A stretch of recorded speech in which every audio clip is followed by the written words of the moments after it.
भारत में इतिहास सिंधु घाटी सभ्यता से प्रारंभ होता है, जिसे हम हड़प्पा सभ्यता के नाम से भी जानते हैं। ये सभ्यता लगभग 2500 ईस्वी पूर्व दक्षिण एशिया के पश्चिमी भाग में फैली हुई थी, जो कि वर्तमान में पाकिस्तान तथा पश्चिमी भारत के नाम से जाना जाता है। सिंधु घाटी सभ्यता मिस्र, मेसोपोटामिया, भारत और चीन की 4 सबसे बड़ी प्राचीन नगरीय सभ्यताओं में से भी अधिक उन्नत थी। 1920 में भारतीय पुरातत्व विभाग द्वारा किए गए सिंधु घाटी के उत्खनन से प्राप्त अवशेषों से हड़प्पा तथा मोहनजोदड़ो जैसे 2 प्राचीन नगरों की खोज हुई। भारतीय पुरातत्व विभाग के तत्कालीन डायरेक्टर जनरल जॉन मार्शल ने सन 1924 में सिंधु घाटी में एक नई सभ्यता की खोज की घोषणा की। सिंधु घाटी सभ्यता के चरण। सिंधु घाटी सभ्यता के 3 चरण हैं। प्रारंभिक हड़प्पाई सभ्यता 3300 ईस्वी पूर्व से 2600 ईस्वी पूर्व तक। परिपक्व हड़प्पाई सभ्यता 2600 ईस्वी पूर्व से 1900 ईस्वी पूर्व तक। उत्तर हड़प्पाई सभ्यता 1900 ईस्वी पूर्व से 1300 ईस्वी पूर्व तक। प्रारंभिक हड़प्पाई चरण हाकरा चरण से संबंधित है, जिसे घग्गर हाकरा नदी घाटी में चिन्हित किया गया है। हड़प्पाई लिपि का प्रथम उदाहरण लगभग 3000 ईस्वी पूर्व के समय का मिलता है।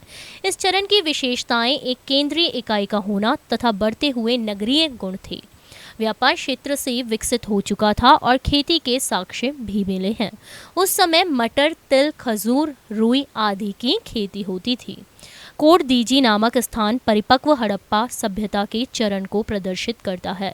2600 ईस्वी पूर्व तक सिंधु घाटी सभ्यता अपनी परिपक्व अवस्था में प्रवेश कर चुकी थी। परिपक्व हड़प्पाई सभ्यता के आने तक प्रारंभिक हड़प्पाई सभ्यता बड़े बड़े नगरीय केंद्रों में परिवर्तित हो चुकी थी, जैसे हड़प्पा और मोहनजोदड़ो वर्तमान पाकिस्तान में तथा लोथल जो कि वर्तमान में भारत के गुजरात राज्य में स्थित है। सिंधु घाटी सभ्यता के क्रमिक पतन का आरंभ 1800 ईस्वी पूर्व से माना जाता है। 1700 ईस्वी पूर्व तक आते आते हड़प्पा सभ्यता से कई शहर समाप्त हो चुके थे, परंतु प्राचीन सिंधु घाटी सभ्यता के बाद की संस्कृतियों में भी इसके तत्व देखे जा सकते हैं। कुछ पुरातात्विक आंकड़ों के अनुसार उत्तर हड़प्पा काल का अंतिम समय 1000 ईस्वी पूर्व से 900 ईस्वी पूर्व तक बताया गया है। नगरीय योजना और विन्यास। हड़प्पाई सभ्यता अपनी नगरीय योजना प्रणाली के लिए जानी जाती है। मोहनजोदड़ो और हड़प्पा के नगरों में अपने अपने दुर्ग थे, जो नगर से कुछ ऊंचाई पर स्थित होते थे, जिसमें अनुमानित उच्च वर्ग के लोग निवास करते थे। दुर्ग से नीचे सामान्यतः ईंटों से निर्मित नगर होते थे, जिनमें सामान्य लोग निवास करते थे। हड़प्पा सभ्यता की एक ध्यान देने योग्य बात ये भी है कि इस सभ्यता में ग्रिड प्रणाली मौजूद थी, जिसके अंतर्गत सड़कें एक दूसरे को समकोण पर काटती थीं। अन्न भंडारों का निर्माण हड़प्पा सभ्यता के नगरों की प्रमुख विशेषता थी। जली हुई ईंटों का प्रयोग हड़प्पा सभ्यता की एक प्रमुख विशेषता थी, क्योंकि समकालीन मिस्र में मकानों के निर्माण के लिए शुष्क ईंटों का प्रयोग होता था। हड़प्पा सभ्यता में जल निकासी प्रणाली बहुत प्रभावी थी। हर छोटे और बड़े घर के अंदर स्वयं का स्नान घर और आंगन होता था। कालीबंगा के बहुत से घरों में कुएं नहीं पाए जाते थे। कुछ स्थान जैसे लोथल और धोलीवीरा में संपूर्ण विन्यास मजबूत और नगर दीवारों द्वारा भागों में विभाजित थे। कृषि। हड़प्पाई गांव मुख्यतः प्लावन मैदानों के पास स्थित थे, जो पर्याप्त मात्रा में अनाज का उत्पादन करते थे। गेहूं, जौ, सरसों, तिल, मसूर आदि का उत्पादन होता था। गुजरात के कुछ स्थानों से बाजरा उत्पादन के संकेत भी मिले हैं, जबकि यहाँ चावल के प्रयोग के संकेत तुलनात्मक रूप से बहुत ही दुर्लभ मिलते हैं। सिंधु सभ्यता के मनुष्यों ने सर्वप्रथम कपास की खेती प्रारंभ की थी। वास्तविक कृषि परंपराओं को पुनर्निर्मित करना कठिन होता है, क्योंकि कृषि की प्रधानता का मापन इसके अनाज उत्पादन क्षमता के आधार पर किया जाता है। मुहरा और टेराकोटा की मूर्तियों पर सांड के चित्र मिले हैं तथा पुरातात्विक खुदाई से बैलों से जुते हुए खेत के साक्ष्य मिले हैं। हड़प्पा सभ्यता के अधिकतम स्थान अर्ध शुष्क क्षेत्रों में मिले हैं, जहां खेती के लिए सिंचाई की आवश्यकता होती है। नहरों के अवशेष हड़प्पाई स्थल शोतुगई अफगानिस्तान में पाए गए हैं, लेकिन पंजाब और सिंध में नहीं। हड़प्पाई लोग कृषि के साथ साथ बड़े पैमाने पर पशुपालन भी करते थे। घोड़े के साक्ष्य सूक्ष्म रूप में मोहनजोदड़ो और लोथल की एक संशय युक्त टेराकोटा की मूर्ति से मिले हैं। हड़प्पाई संस्कृति किसी भी स्थिति में अर्ध केंद्रित नहीं था। अनगिनत संख्या में मिली मोहरें, एक समान लिपि, वजन और मापन की विधियों से सिंधु घाटी सभ्यता के लोगों के जीवन में व्यापार के महत्व के बारे में पता चलता है। हड़प्पाई लोग पत्थर, धातुओं, सीप या शंख का व्यापार करते थे।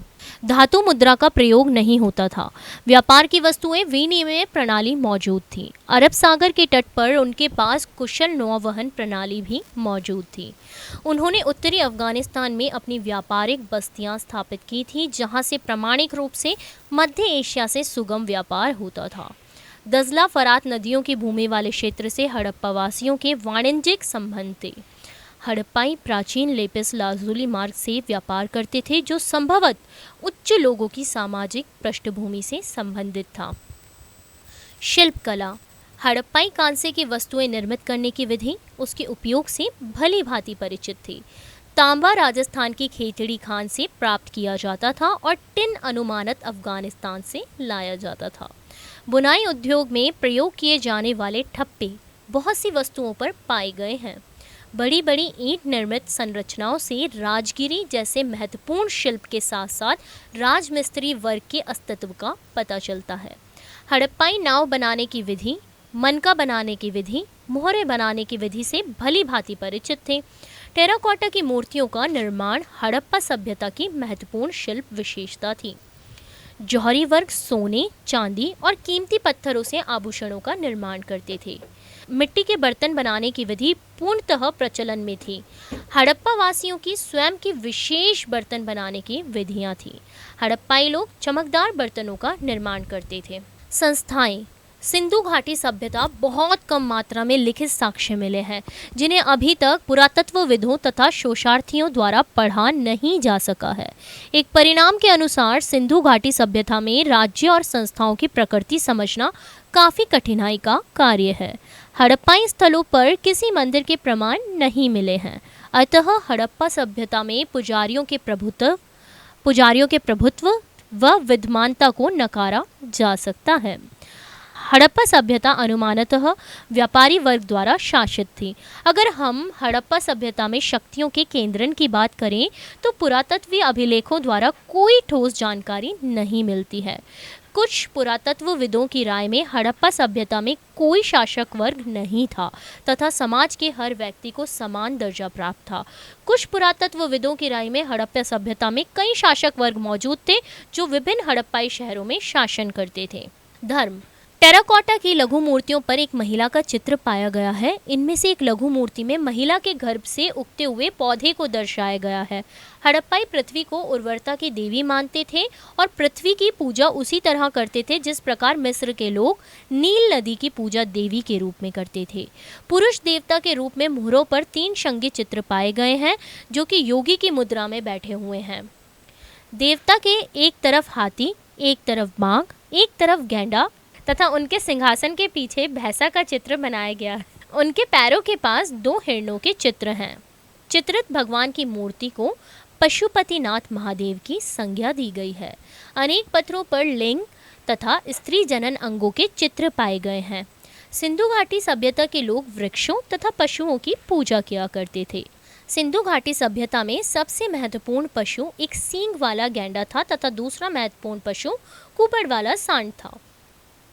अत्यधिक मात्रा में ताबीज़ भी प्राप्त किए गए हैं। सिंधु घाटी सभ्यता का पतन। सिंधु घाटी सभ्यता का लगभग 1800 ईस्वी पूर्व में पतन हो गया, परंतु उसके पतन के कारण अभी भी विवादित हैं। एक सिद्धांत ये कहता है कि इंडो यूरोपियन जनजातियों जैसे आर्यों ने सिंधु घाटी सभ्यता पर आक्रमण कर दिया तथा उसे हरा दिया। सिंधु घाटी सभ्यता के बाद की संस्कृतियों में ऐसी कई तत्व पाए गए हैं जिनसे ये सिद्ध होता है कि सभ्यता आक्रमण के कारण एकदम विलुप्त नहीं हुई थी। दूसरी तरफ से बहुत से पुरातत्वविद सिंधु घाटी वाली सभ्यता के पतन का कारण प्रकृति जन्य मानते हैं। प्राकृतिक कारण भूगर्भीय और जलवायु संबंधी हो सकते हैं। ये भी कहा जाता है कि सिंधु घाटी सभ्यता के क्षेत्र में अत्यधिक विवर्तनिकी विक्षोभों की उत्पत्ति हुई, जिसके कारण अत्यधिक मात्रा में भूकंपों की उत्पत्ति हुई। एक प्राकृतिक कारण वर्षण प्रतिमान का बदलाव भी हो सकता है। एक अन्य कारण ये भी हो सकता है कि नदियों द्वारा अपना मार्ग बदलने के कारण खाद्य उत्पादन क्षेत्रों में बाढ़ आ गई हो। इन प्राकृतिक आपदाओं को सिंधु घाटी सभ्यता के पतन की मंद गति से हुआ, परंतु निश्चित कारण माना गया है। इसी तरह के और वीडियोस के लिए हमारे चैनल अभिज्ञान ऑनलाइन को सब्सक्राइब करें और अगर किसी भी तरह का कोई कन्फ्यूजन हो तो कमेंट सेक्शन में लिख दें।